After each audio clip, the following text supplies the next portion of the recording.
2005, cable news networks, this one included, were transfixed by something happening in the state of Florida. The Florida legislature was on the verge of passing into law a bill that, in effect, gave Florida citizens the right to shoot somebody in a public place as long as the person doing the shooting felt his or her life was in danger. Now, Florida already had laws on the books that said you could use deadly force in your own home in a case of self-defense. But if you were in a public place, you had been required to use all available means to avoid using that kind of force out in public.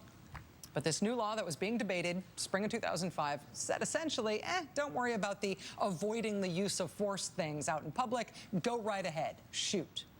No other state had a law like this at the time. Florida wanted to be the first. The Florida state rep who wrote that bill was a Republican named Dennis Baxley.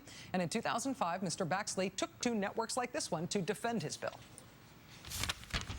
This is going to be a safer state because you're going to have the presumption of law that this state's behind you if you're protecting yourself from deadly attack. This bill will help stop crime in its tracks. For proponents of Florida's bill, like Mr. Baxley there, this was a matter of allowing people to protect themselves. From another perspective, it was essentially an open invitation to shoot first and then claim self-defense later. If you have a feeling, if you have a belief, or that you're threatened, that you can react and react first, then you open up a whole Pandora's box here. You've got to be careful when you pass these laws. I don't think it'll create blood in the street, but some innocent people are going to be hurt. Some innocent people are going to be hurt.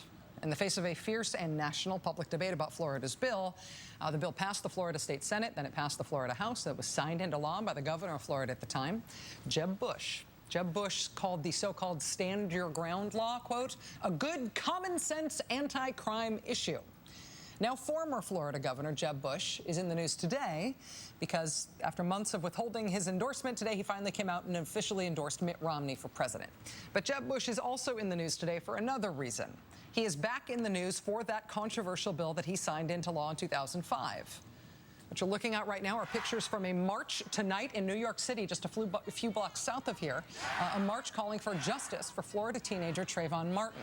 3 weeks ago, February 26th, the 17-year-old was walking through his father's Florida neighborhood when a local neighborhood watch captain saw him, called police, and told them he suspected that Trayvon Martin was up to no good. He followed Trayvon Martin. He chased him, despite the police dispatcher telling him not to. And then, after a series of events that are currently in dispute, the neighborhood watch captain opened fire on the teenager. He opened fire. That is not in dispute. Trayvon Martin, unarmed, but for a bag of candy and an iced tea that he was carrying, was pronounced dead at the scene. Jeb Bush's 2005 law, the Stand Your Ground law, was cited by Florida police as their explanation for why they haven't arrested the shooter in this case. That has led to not only these protests, but to a sudden change of heart in Florida among legislators there who went along with Jeb Bush in passing the law in the first place. Yesterday in Tallahassee, a group of Florida Democrats called for that 2005 law to be reviewed, amended, or repealed entirely. Florida's controversial and unpopular current Republican governor, Rick Scott, told a group of demonstrators that he would support changes to the Stand Your Ground law if something was found to be wrong with it. Even the bill's original author, Dennis Baxley, says tonight that he may seek changes to the law, to his own law.